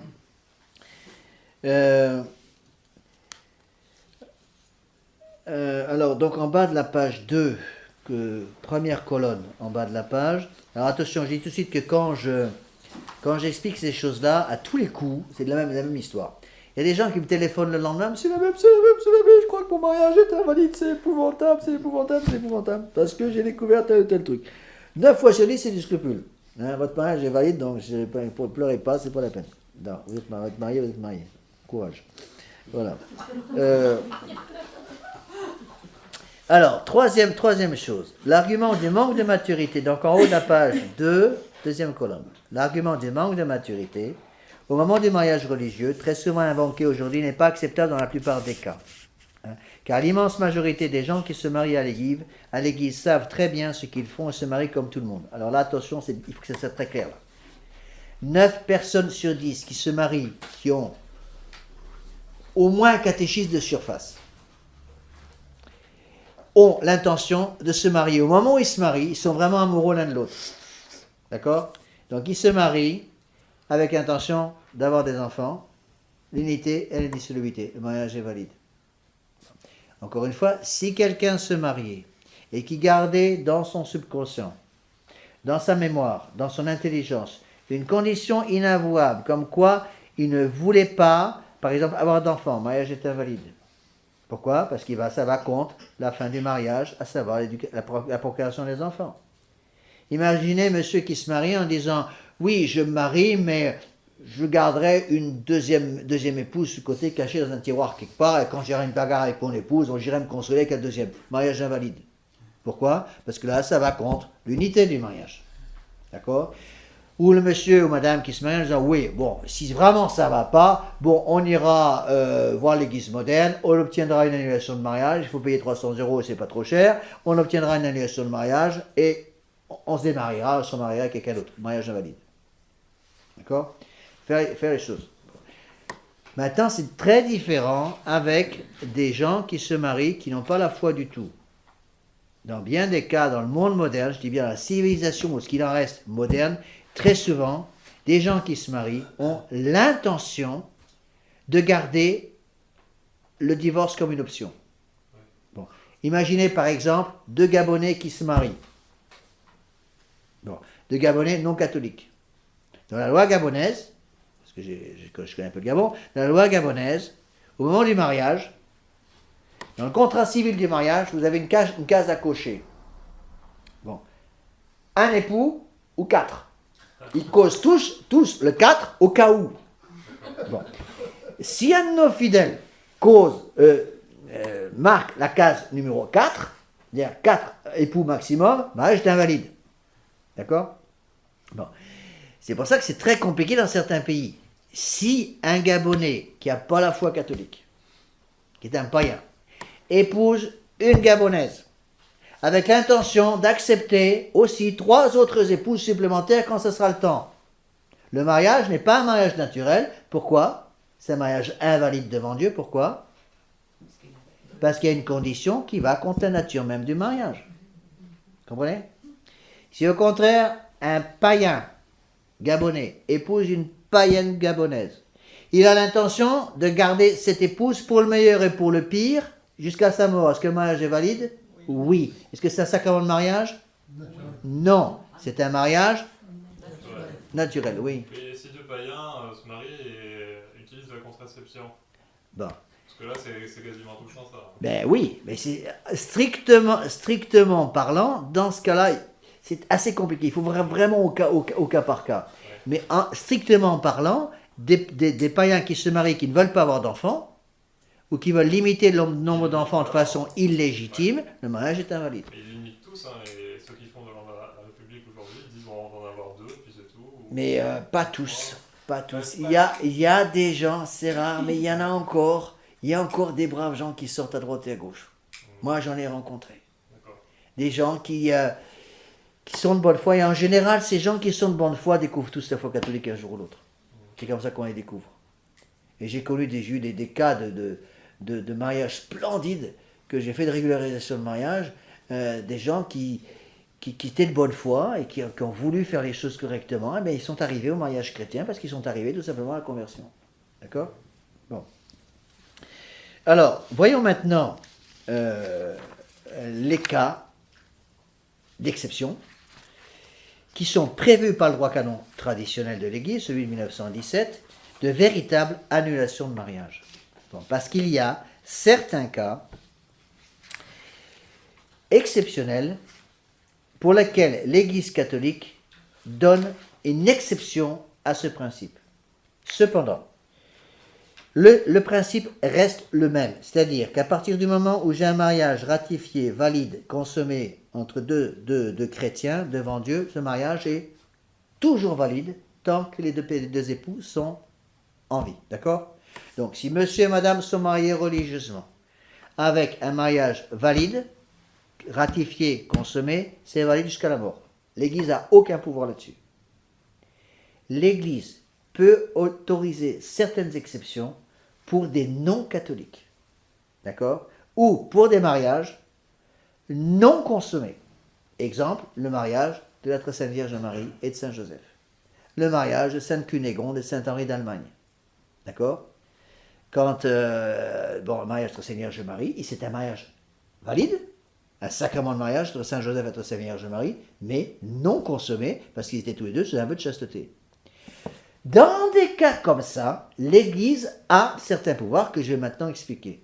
Et donc, est-ce que les choses sont claires? Donc, l'Église n'a aucun pouvoir sur un sacrement de mariage entre deux personnes qui se marient, qui sont baptisées, qui sont donc soumis à la loi canonique de l'Église, avec un mariage ratifié, consommé. Un sacrement de mariage entre deux catholiques est valable, valide, jusqu'à la fin de la vie d'un des deux époux. Lorsqu'un des deux époux meurt, il est libre de se remarier. D'accord? Voyons maintenant les cas spéciaux. Il existe, donc c'est le titre, les vraies annulations de mariage. Donc page 2. Au risque de me répéter, rappelons que dans le cas d'un mariage valide et consommé entre les baptisés, c'est ce que je viens de dire, seule la mort de l'un des conjoints rompt le lien sacré et rend à l'époux survivant la liberté de contracter de nouvelles noces. Le pape lui-même n'a aucun pouvoir pour changer ça. Le Saint-Esprit ne peut absolument pas changer ça. Dieu ne peut pas se contredire. Cependant, il existe 4 circonstances dans lesquelles le lien d'un mariage valide peut être rompu. Bon. Pour écrire cette lettre, j'ai beaucoup utilisé surtout la catéchèse catholique du mariage du Père Barbara, qui est excellente. Donc c'est un livre que tous les époux catholiques devraient avoir chez eux. Donc si vous voulez offrir un livre à vos jeunes mariés, un enfant qui se marie, offrez-leur la catéchèse catholique du mariage, qui est toujours éditée, qui est certainement le meilleur livre que vous puissiez trouver sur le sujet, et tous les textes du magistère. Et c'est fait sous forme de questions-réponses par le Père Barbara, c'est remarquablement bien fait, tellement bien fait. C'est le livre que j'ai utilisé au séminaire, avec lequel j'ai été formé dans toute la théologie du mariage. Les professeurs suivaient, avec raison, ce livre-là. Bon, suivaient d'autres aussi, mais surtout celui-là. Donc, il y a des circonstances, dans les cas d'exception, qui correspondent à des situations très spéciales, en bas de la deuxième colonne de la page 2. Pour les deux mariages, les deux premiers cas, concernant des mariages non consommés, ce qu'on appelle des mariages blancs. Un mariage non consommé, ça veut dire quoi? C'est un mariage dans lequel il n'y a pas de relation physique entre monsieur et madame. D'accord? Exemple, mariage de Très Sainte Vierge Marie de Saint-Joseph, ce qu'on appelle un mariage blanc. Bon. C'est rarissime. J'en ai rencontré en 35 ans de sacerdoce un. Bon, j'ai eu un cas d'un jeune homme, une jeune femme que je connaissais, qui se sont mariés et qui ont voulu, qui avaient déjà un certain âge, qui se sont mariés et qui ont voulu avoir un mariage blanc. C'est-à-dire un mariage où ils avaient choisi tous les deux la vie de la chasteté. Bon. C'est en soi peut-être pas très normal, bon, ils peuvent le faire pour des raisons supérieures, bon, c'est des gens déjà d'un certain âge qui ont voulu, ils ne voulaient pas rester tout seuls, donc ils se sont mariés devant Dieu, et ils avaient promis au bon Dieu de garder la chasteté, ce qu'ils ont fait. Bon. Pour dans le premier cas, concernant les mariages non consommés, donc, quand on a un mariage non consommé, c'est-à-dire sans relation physique entre les deux époux, l'Église peut accorder certaines dispenses que je vais expliquer. Deuxième cas, un mariage naturel entre deux païens. Rappelez-vous ce que ça veut dire, j'ai expliqué le cas, on va y réexpliquer. Mariage qui est un mariage valide, légitime, entre deux personnes qui ne sont pas baptisées, qui ne sont donc pas tenues par la loi de l'Église, la loi canonique de l'Église, d'accord? Donc premier cas, ou les deux premiers cas plutôt, mariage entre deux personnes qui peuvent être catholiques, mais un mariage sans consommation physique entre les deux époux. Troisième cas, un mariage naturel, donc avec un mariage valide, consommé, donc relation physique entre les deux époux, mais entre deux personnes qui ne sont pas baptisées. D'accord? Quatrième cas, entre un mariage, pour certains mariages, entre un baptisé et un non baptisé dans l'Église catholique ou hors de l'Église catholique. Donc on va expliquer ça. Donc attention, quand on explique ces cas-là, la loi reste la même. Il y a un mariage consommé, ratifié entre deux catholiques, ne peut pas être rompu par aucune autorité au ciel et sur la terre. D'accord? Bon. Alors, voyons un petit peu ces 4 cas. Je vais aller un peu plus vite là, parce que c'est des cas, Dieu merci, assez rares, sauf l'un d'entre eux, qu'on rencontre assez fréquemment dans les pays de mission. Donc, je vais expliquer ces cas, parce qu'il faut quand même les connaître. Le premier cas, bon. C'est un cas entre deux personnes baptisées, d'un mariage valide, mais un mariage non consommé, donc sans relation physique. Ou un cas entre un baptisé et un infidèle. Imaginez un catholique qui a épousé une personne qui n'a pas la foi, qui n'a pas baptisé, avec une dispense spéciale qu'on appelle une dispense de disparité de culte. On va expliquer. Bon. Il y a plusieurs cas, je vais expliquer après avec tous les détails. Bon. Imaginez un mariage blanc entre deux personnes baptisées. Monsieur et madame sont mariés religieusement. Ils ont accepté toutes les conditions du mariage chrétien. D'accord? Ils ont accepté les enfants, ils ont accepté l'indissolubilité et l'unité. Il y a mariage pour toute la vie. D'accord? Cependant, pour des raisons supérieures, ils choisissent de garder la chasteté. Il n'y a pas de consommation de mariage. Monsieur, avec l'accord de son épouse légitime, décide de rentrer dans un séminaire et de devenir prêtre.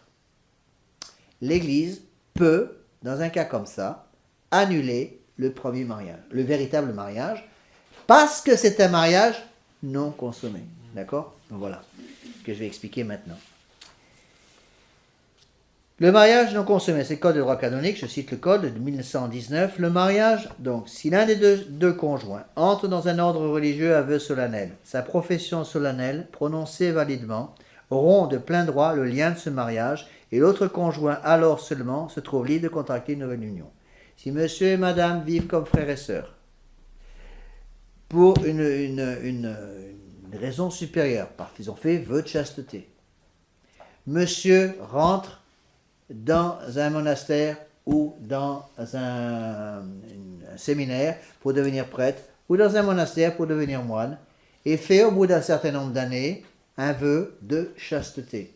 Le vœu de chasteté qu'il veut faire est incompatible avec l'état de mariage, vous me suivez? D'accord? Donc, dans un cas comme ça, le vœu de chasteté qu'il va faire va rompre son mariage parce que c'est un mariage non consommé.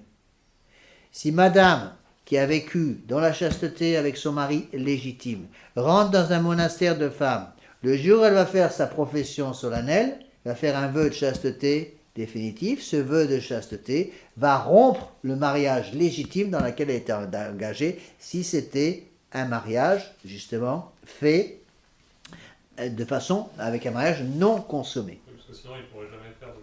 Exactement. C'est des cas d'exception. Mais c'est des cas qui peuvent se présenter. Donc voilà le code du droit canonique. Le mariage non consommé entre des baptisés ou entre une partie baptisée et une partie non baptisée est dissous de plein droit par la profession religieuse solennelle à la demande des deux parties ou de l'une d'elles, même contre le gré de l'autre. Ça veut dire quoi?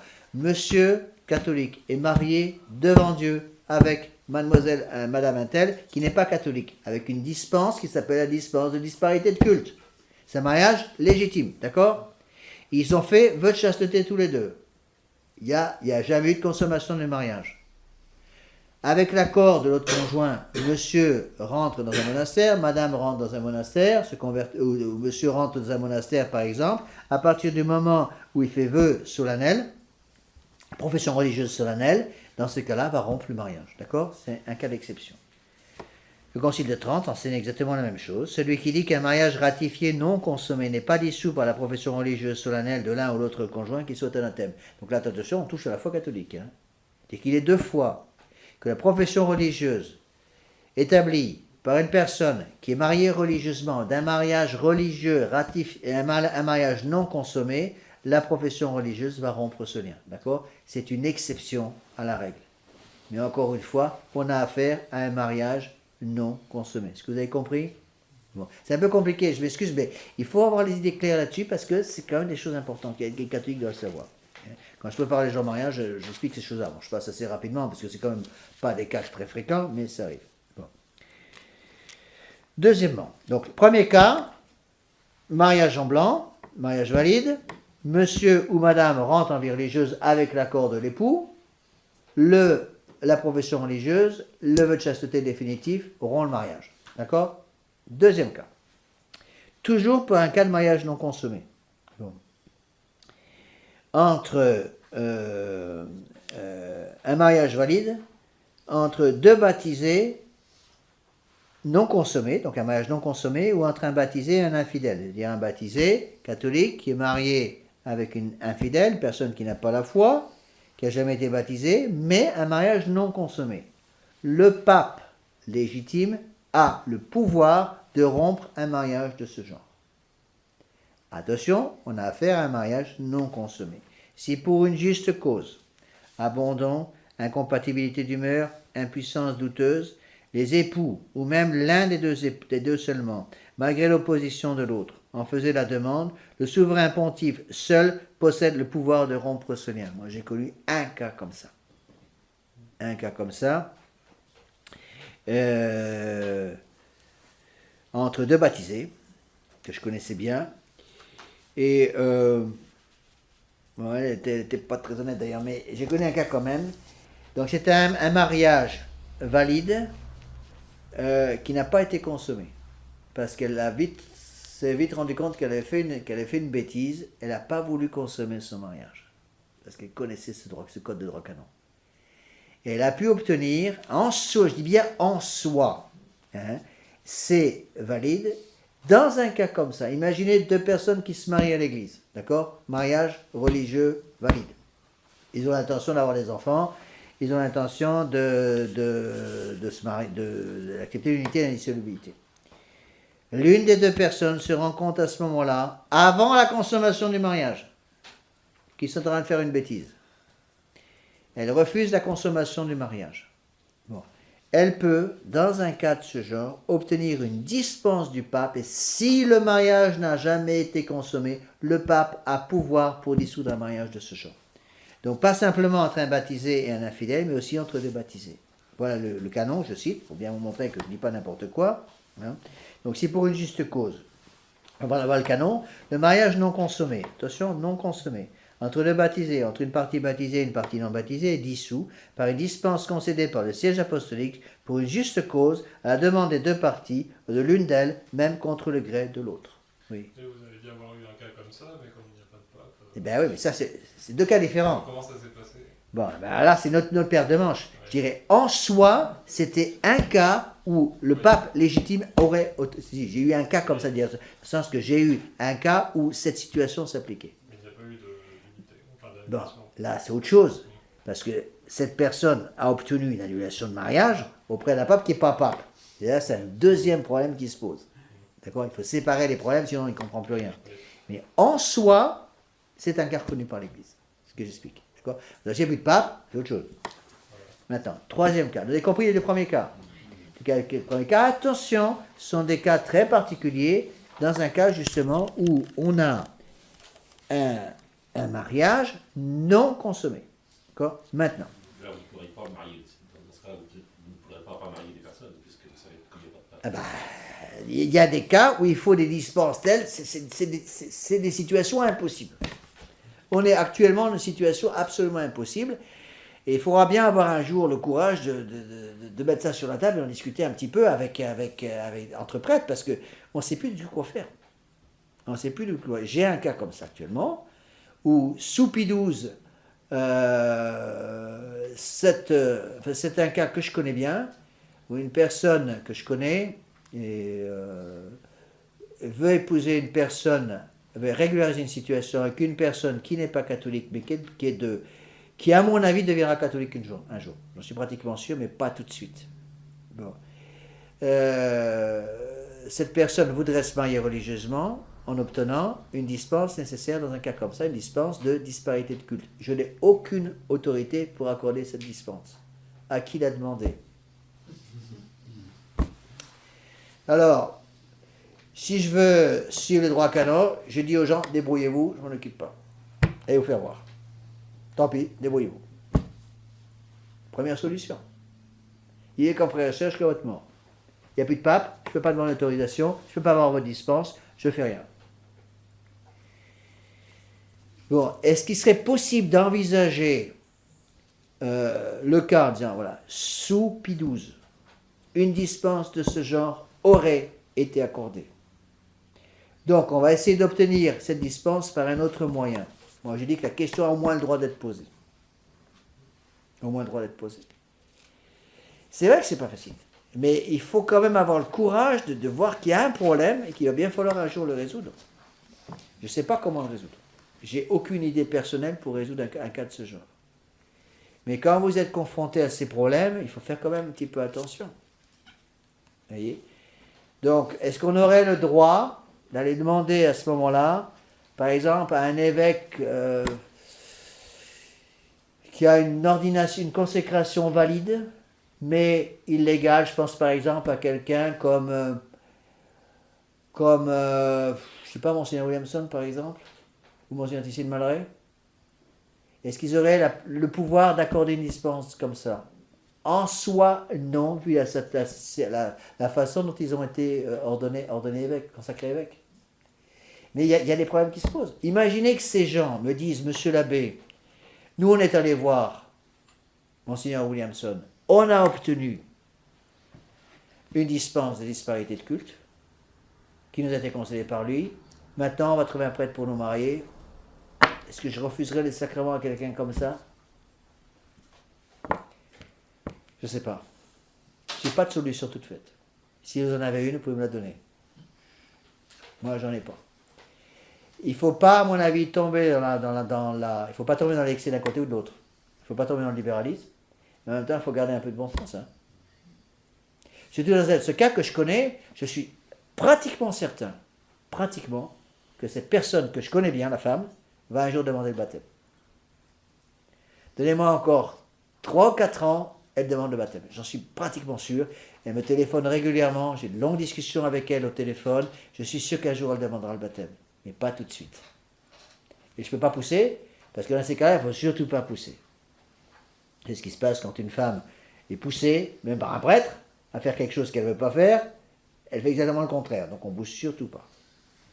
Les femmes ont, comme vous le savez, de temps en temps, assez souvent, très fréquemment, un certain esprit de contradiction.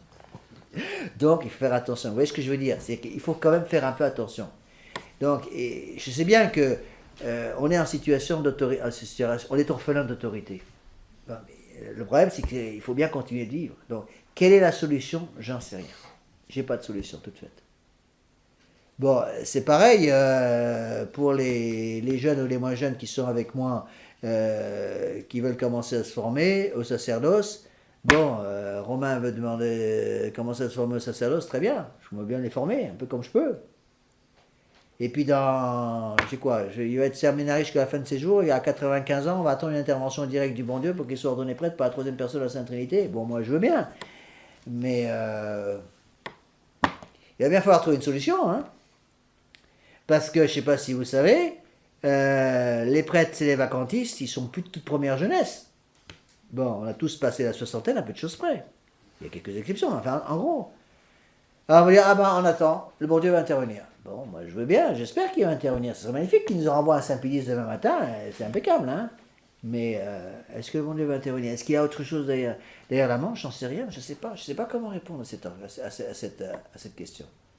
Vous voyez? Mais il faut comprendre que la question se pose et qu'il ne faut pas pratiquer la politique de l'autruche en disant je mets la tête sous le sable et je refuse de voir qu'il y a un problème. Je ne sais pas comment résoudre cette solution, mais il va bien falloir un jour y penser. Parce que sinon, qu'est-ce qui va se passer dans 20 ans? Dans 20 ans, je serai complètement gaga. Peut-être, je serai 80 ans. 81 ans, dans 20 ans, je serai en train de gagater complètement, j'aurai plus de dents, je serai en train de raconter n'importe quoi. Bon, et je serai dans une petite chaise roulante avec une petite sucette à la bouche comme les petits vieux. Et puis je serai tous comme ça. Vous ferez quoi, vous, après? Moi, je pourrais être soignant. Comment? Moi, je pourrais être soignant. Je vais être soignant, voilà, exactement. Mais c'est pas évident. Encore une fois, il faut avoir le courage de dire, il y a une question qui se pose, je ne sais pas comment la résoudre, mais on a le droit de se poser la question. C'est difficile de répondre actuellement. Je pense qu'il faut voir la fonction. Ben, c'est pour ça qu'on n'y répond pas actuellement. Qu'on n'y répond pas actuellement. Parce qu'il faut voir- Mais il faut voir, il y a une question qui se pose, qui va se poser de plus en plus, et je ne sais pas comment y répondre. D'accord? Bon, on revient à nos cas, rapidement, parce que, encore une fois, je ne veux pas vous donner, si vous voulez, un cours de droit canonique, ce n'est pas le but, mais quand même, il faut que vous sachiez que ça existe. Bon. Donc, les deux premiers cas qu'on a vus, vous avez bien compris les cas. C'est les cas de mariage non consommé. D'accord? Mariage non consommé, il n'y a pas de relation physique entre les deux, mariage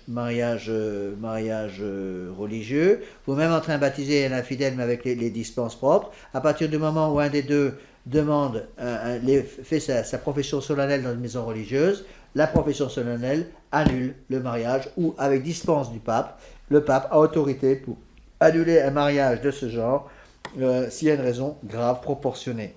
Bon, imaginez, encore une fois, c'est des choses qui arrivent surtout dans les pays de mission. Une personne qui est mariée, deux personnes qui sont mariées légitimement, mais un mariage non consommé pour une raison grave, par exemple, je sais pas, une impuissance, une incompatibilité totale d'humeur entre les deux, avant qu'il y ait consommation de mariage, en soi, le pape a autorité pour annuler un mariage de ce genre. Troisième cas, alors ça c'est un cas plus fréquent, on appelle le privilège paulin. Bon. Qu'est-ce que c'est que le privilège paulin? Ça, c'est des cas qu'on voit régulièrement dans les pays de mission. Bon. Là, on est dans un cas entre deux païens, attention, on change de cas. C'est un cas d'un mariage valide, naturel, consommé, donc il y a une relation physique, entre les personnes qui sont des païens. Bon. Personnes qui sont des païens, voilà le cas, donc en bas de la page 3, première colonne, lorsqu'après un mariage contracté validement, même consommé, par deux non baptisés, l'un des deux se convertit et reçoit le baptême. Si l'autre ne veut pas se convertir, ni cohabiter pacifiquement avec son conjoint devenu chrétien, le lien de ce mariage valide peut être rompu et l'époux chrétien peut contracter validement un nouveau mariage. C'est fréquent dans les pays de mission. Monsieur et madame sont mariés d'après les lois tribales du coin. D'accord? Un mariage naturel.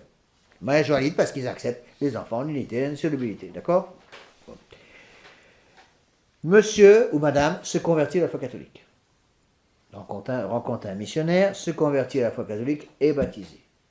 Son époux refuse le baptême de son épouse. Commence à la persécuter physiquement, ça arrive très fréquemment dans les pays de mission.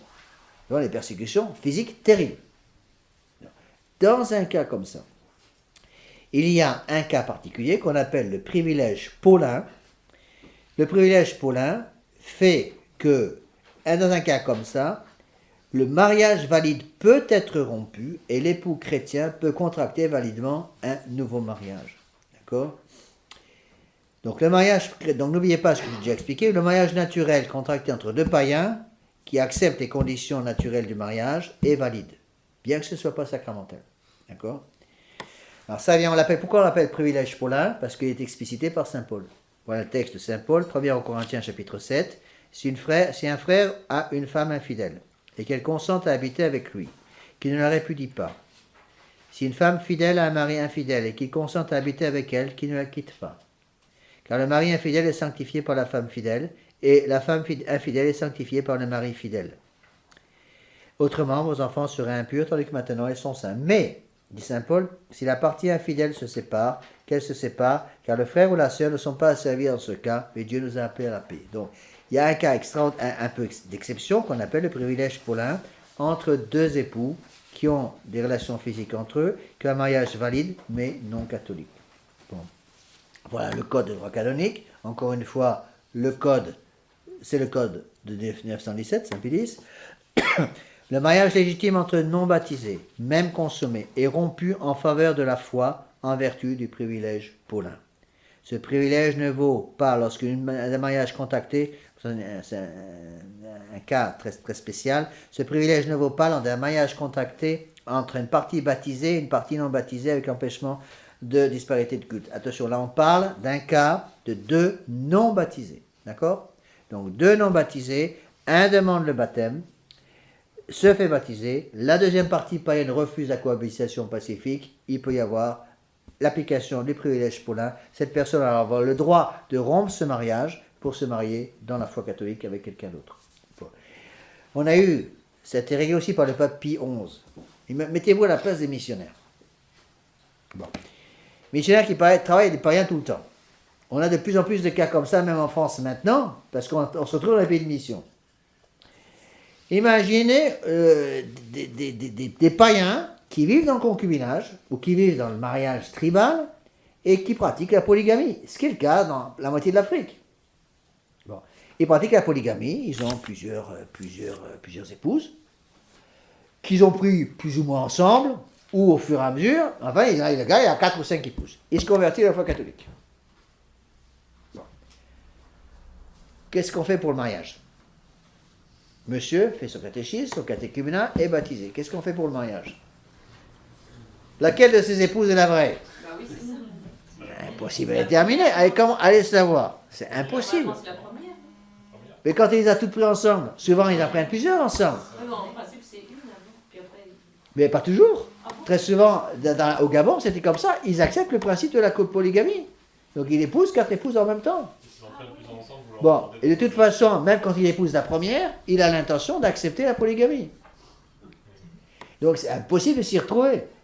Le pape Pie XI avait justement décrété avec sagesse que dans un cas comme ça, dans un cas de conversion de ce genre, parce qu'on ne pouvait plus arriver à s'y retrouver, la personne catholique avait le droit ou de choisir une de celles qu'il avait épousées et la garder pour son épouse légitime, celle qu'il voulait, ou de les renvoyer toutes et en prendre une autre. Justement parce que ça devenait impossible. Et donc, parfois, il y avait des gens qui avaient 5-6 épouses, ils étaient toutes païennes, et ils disaient, moi, monsieur l'abbé, c'est pas possible, il n'y a peu à pas une seule qui accepte à la foi catholique, donc je voudrais me marier avec une vraie catholique. Dans un cas comme ça, il peut y avoir les dispenses. D'accord? C'est pas des cas faciles, hein, mais sachez que c'est des cas qui peuvent exister, et ce qu'on appelle le privilège en faveur de la foi, parce que c'est pour protéger la foi catholique des nouveaux convertis. Alors, donc c'est le code numéro 1120 du code de droit canonique.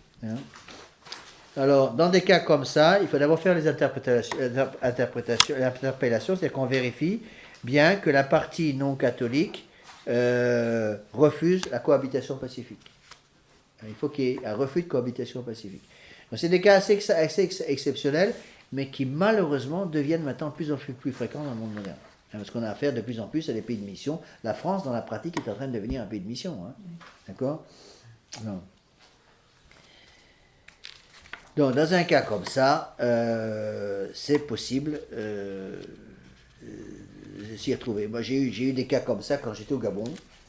Avec la polygamie, c'était très très compliqué à cause de ça. Hein, parce qu'il y avait... nous, on ne se rend pas compte des difficultés des missionnaires. C'est pour ça que l'Église a été obligée de légiférer là-dessus. C'est devenu impossible. Parce que dans les pays africains, il y a 3 mariages. Il n'y a pas que 2 comme vous. Nous, on a mariage civil, mariage religieux. Ils ont mariage civil, mariage religieux, mariage tribal. Mariage tribal, c'est le mariage qui fait d'après les coutumes. Ce qu'ils appellent le mariage coutumier. Mariage tribal, mariage coutumier, c'est la même chose. Donc il y a 3 sortes de mariages pour eux. Mariage civil, mariage religieux et mariage coutumier. Et même pour les catholiques, même les catholiques fervents, qui se marient religieusement à l'église, le mariage qui pour eux, dans leur cœur, a vraiment l'importance, c'est le mariage tribal. Il serait absolument impossible pour 2 noirs qui se marieraient par exemple au Gabon, même des fidèles habituels qui se communient tous les jours, qui se confessent toutes les semaines, qui se marient religieusement devant le prêtre, il est absolument impératif qu'il y ait d'abord le mariage tribal. S'il n'y avait pas le mariage tribal, ils auraient l'impression de ne pas être mariés. Donc il y a d'abord le mariage tribal, en présence du prêtre, puis ensuite le mariage religieux. Le mariage tribal, par exemple, ça consiste à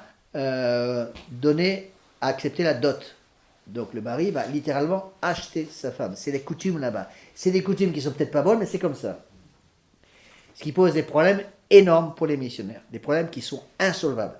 On a eu des tas de cas comme ça. Imaginez quelqu'un qui a 4 épouses. Bon. Oui, j'ai tout le problème que vous avez avec une, mais 4. Bon. Imaginez un noir africain qui a 4 épouses, parce que c'est la coutume de son pays. Il se convertit à la foi catholique. Il décide de... Arrêtez de faire du mauvais esprit là-bas. Bon. Il décide... Écoutez, imaginez quelqu'un qui a 4 épouses, d'accord, selon la coutume de son pays, qui est un païen. Il se convertit à la foi catholique. Il décide d'épouser une autre femme catholique pour fonder un véritable foyer chrétien. Qu'est-ce qu'il doit faire? Il va renvoyer ses 4 épouses. En Afrique, il est hors de question, c'est impensable pour la personne de renvoyer les 4 épouses sans leur rendre la dot. Il faut qu'elle puisse épouser quelqu'un d'autre. S'il renvoyait une de ses épouses d'avant sans la dot, mais il s'est coupé le cou tout de suite par le père de la fille. Dans certains pays, je me rappelle quand j'étais dans certaines tribus, la dot c'est énorme. Par exemple, quand j'étais à Libreville, il y avait dans certaines tribus, il y avait 14 tribus différentes, et il y avait entre autres la tribu des femmes, la tribu des Miyenés. Je me rappelle quand j'étais là-bas, et il y avait certaines tribus qui avaient des coutumes locales qui étaient très fortes dans ce domaine. Et par exemple, pour certaines personnes, la dot à payer, c'était une voiture. Dans la jungle, une voiture, ça correspond à 15 ans, 20 ans de travail, parce qu'ils n'ont presque pas d'argent. Donc, le gars qui veut se convertir, qui a 4 épouses, qui veut renvoyer pour en épouser une autre, il faut qu'il rembourse 4 dots. Il faut qu'il travaille pendant 40 ans, rien que pour ça, pour pouvoir rembourser ses dots. C'est impossible. S'il ne le fait pas, il s'est coupé le cou. Donc, qu'est-ce qu'il faisait? Il ne se mariait pas. Et il ne pouvait jamais être baptisé parce qu'il ne pouvait pas régulariser leur situation. Donc ils attendaient, on les baptisait juste avant la mort. C'est des situations impossibles. Impossibles parce que nous, on n'arrive pas à comprendre ces choses-là parce qu'on n'est pas habitué. C'est comme ça qu'ils ont été éduqués, c'est leur façon de vivre, c'est tout, il faut respecter ça. Vous voyez, donc c'était très, très, très compliqué. C'est la raison pour laquelle, quand dans ces pays-là, lorsque quelqu'un demandait le baptême, on lui imposait 2 années complètes de catéchuménat pour être sûr qu'il changeait ses habitudes de vie et qu'il prenait des habitudes chrétiennes. Le plus dur, c'était de faire sauter l'habitude de la polygamie. Oui. Bon, je passe sur le dernier cas. Je vais expliquer très rapidement. Sachez qu'il y a un autre cas. C'est un cas très particulier. C'est ce qu'on appelle les privilèges de Saint-Pierre. Bon. Avec un privilège pétrinien. Non, on a vu le privilège paulin entre 2 époux non catholiques. L'un se convertit, l'époux non catholique refuse la cohabitation pacifique, il peut y avoir une annulation de mariage, d'accord? C'est un privilège pétrinien, page 4. Privilège de Saint-Pierre, c'est ça qu'on appelle pétrinien. Bon, c'est un cas, c'est un peu le même cas, mais cette fois-ci, dans un mariage même consommé, contracté, soit entre un non baptisé et un baptisé en dehors de l'Église catholique, par exemple un anglican, un orthodoxe, on imagine un catholique marié avec une orthodoxe, soit entre un non baptisé et un baptisé dans l'Église catholique, après dispense de l'empêchement de disparité de culte. Il y a des mariages légitimes. Bon. Si, après, c'est un cas très particulier, si après leur séparation, ils se séparent, il y a un mariage véritable entre un catholique, bon, un baptisé dans l'Église catholique, et un non baptisé avec les dispenses propres. D'accord, vous suivez? Bon. Imaginez qu'il y a une séparation par divorce civil, par exemple. Le conjoint non baptisé, qui n'était pas catholique, devient catholique, et reçoit le baptême. On se retrouve un peu dans le même cas que j'ai expliqué auparavant que le privilège paulin. Le souverain pontife, donc le pape seul, pourrait dissoudre le mariage contracté antérieurement au baptême avec la dispense de disparité de culte et permettre un nouveau mariage. Vous voyez? C'est ce qu'on appelle des cas de protection de la foi nouvelle du nouveau baptisé. Alors, c'est des cas qui nous semblent absolument impossibles. Sachez que c'est des cas de plus en plus fréquents, surtout dans les pays de mission. Et maintenant, c'est des cas qui arrivent en Europe. Donc, on commence à avoir des cas comme ça parce que dans la pratique, on est obligé de vivre avec des gens qui ont plus de formation catholique du tout. D'accord ? Alors, il faut faire attention. Donc, ce que vous devez au moins retenir de ce cours, vous n'êtes pas obligé de retenir des détails de canoniques qui sont assez compliqués, mais vous devez au moins savoir une chose. Le mariage ratifié, consommé entre deux époux catholiques, ne peut être dissous par aucune puissance sur la terre ou au ciel. Donc, les annulations de mariage qui sont accordées maintenant dans l'Église de Vatican II sont purement et simplement une gigantesque supercherie. Il n'y a pas d'annulation de mariage possible parce que le mariage dans ce cas-là, est un mariage pour la vie. Donc, tant qu'il y a vie d'un des deux époux, lorsque tant qu'il y a la vie des deux époux, ce mariage ne peut pas être annulé. Donc, c'est la conclusion que je mets ici. Avec la supercherie des annulations de mariage et leur augmentation en proportion exponentielle dans l'Église de Vatican II, on a vraiment ici affaire à une campagne soigneusement orchestrée, ayant pour but la désintégration de la cellule de base de la société humaine, à savoir la famille, dernier rempart naturel contre la révolution. Vous devez savoir que dans certains pays, entre autres en Amérique latine, et là je sais de quoi je parle parce que j'ai missionné dans ces pays-là, dans certains pays pauvres, on paye 250 €, ou l'équivalent, ce qui est une grosse somme pour ces gens-là, et on obtient à peu près n'importe quoi comme annulation de mariage. N'importe quoi comme annulation de mariage, parce qu'avec le nouveau code de droit canonique et l'annulation acceptée pour manque de discernement, c'est-à-dire manque de maturité, on peut détruire le mariage de n'importe qui.